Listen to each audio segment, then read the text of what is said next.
thinking about it, the 90 days was a drop dead period, as I recall. Banks, just, no matter what a borrower did to cure a loan, it was uncurable after 90 days. It was a bad asset on the bank's books, and it had to be taken off one way or another. Right? That's right. There was nothing a borrower could do. It was done. 90 days.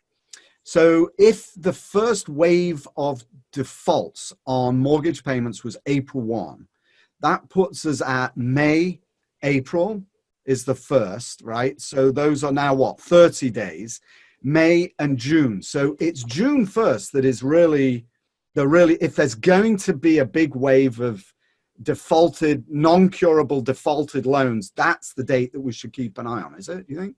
I think so, with one caveat, which is if we're forced to social distance and stay at home through June, you're not going to have the pump is not going to be primed. And so we're going to have to wait until people actually get back to their offices, I think, to get this started, because it's very difficult from your personal home dining room to call your lawyer and say, I need you to sue on this $100 million loan. But if we're stuck indoors through the summer, we'll figure out a way to do it. Yes, right. Actually, it's interesting you say that. I mean, I just actually beg to differ. I think that there's no reason why you can't do it from your dining room. Sure. It's just fine. You don't have to meet people. That's a whole different discussion. Let's move on.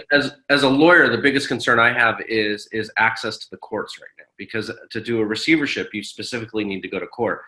And because the courts are either closed or they're only doing emergency hearings, I think the courts are going to have a knock-on effect, which is going to be that under the Constitution, as in a criminal proceeding, you're entitled to a speedy trial.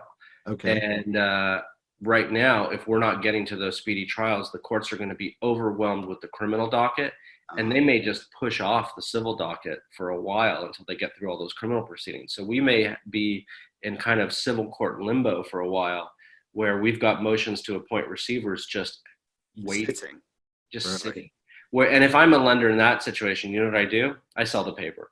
I sell that paper and let somebody else deal with it. So it's a different situation. Last time, we were selling notes to buyers who were then taking over on foreclosures. But this time they're going to be facing a different environment.